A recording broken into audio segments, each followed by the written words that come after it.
Hey everybody, today I want to share a long-term review of our 2012 Toyota 4Runner, which we've owned for over 7.5 years now. We bought it used with about 44,000 miles on the odometer, and as of today, it's just shy of 206,000 miles. That means we've personally driven it over 162,000 miles, and I have a lot to say about how it's held up.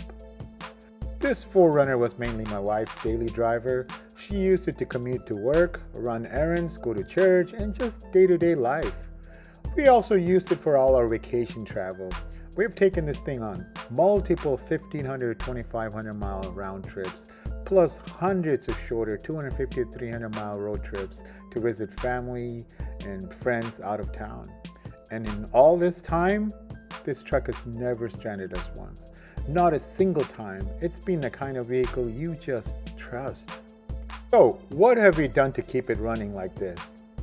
We stuck to a strict oil change schedule every 7,000 miles, using synthetic oil done by trusted independent Toyota Lexus specialists.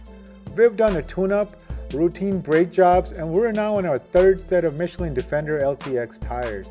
2 of those sets purchased during our ownership.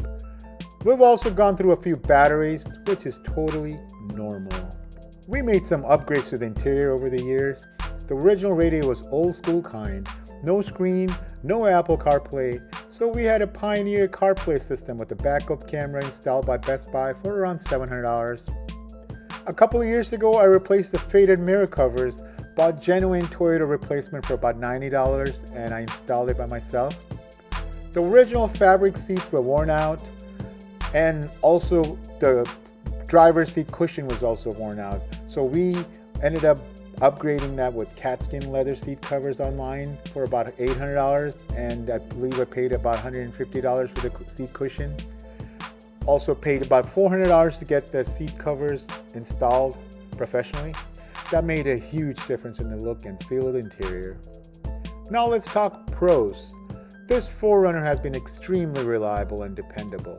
You put the key in and it's just start every single time. Unless the battery is dead, of course. It's economical to maintain, runs on regular gasoline, and gets about 17 miles per gallon, which we're okay with. The 9.6-inch ground clearance and truck-like ride gives it a confident, commanding feel on the road. It also feels very safe. Both my wife and I agree it handles great in heavy rain or severe weather conditions. There's something reassuring about how planted it feels on the highway. It's one of those vehicles that gives you confidence no matter what the road conditions are. As for cons, there aren't many, but they are worth mentioning.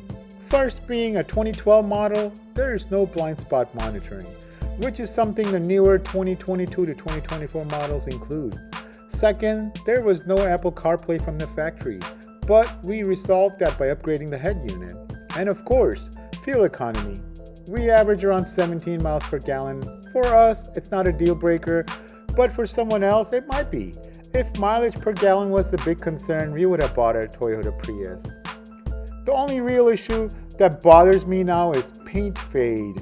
Living in the southern US, the sun has taken a toll. The hood, the roof, upper door panels and rear spoilers are showing signs of clear coat fading. It's cosmetic, but it's noticeable.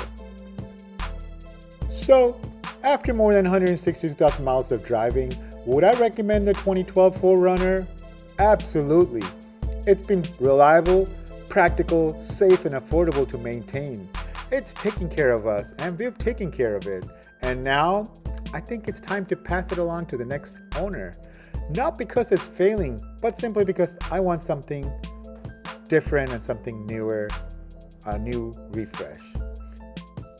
If you're thinking about buying a used 4Runner from this generation, go for it. If it's been well maintained, it will treat you right. Thanks for watching. If you found this helpful, please give it a like, consider subscribing, and let me know in the comment how has your 4Runner held up. I'd love to hear your story. And remember, live big, spend small.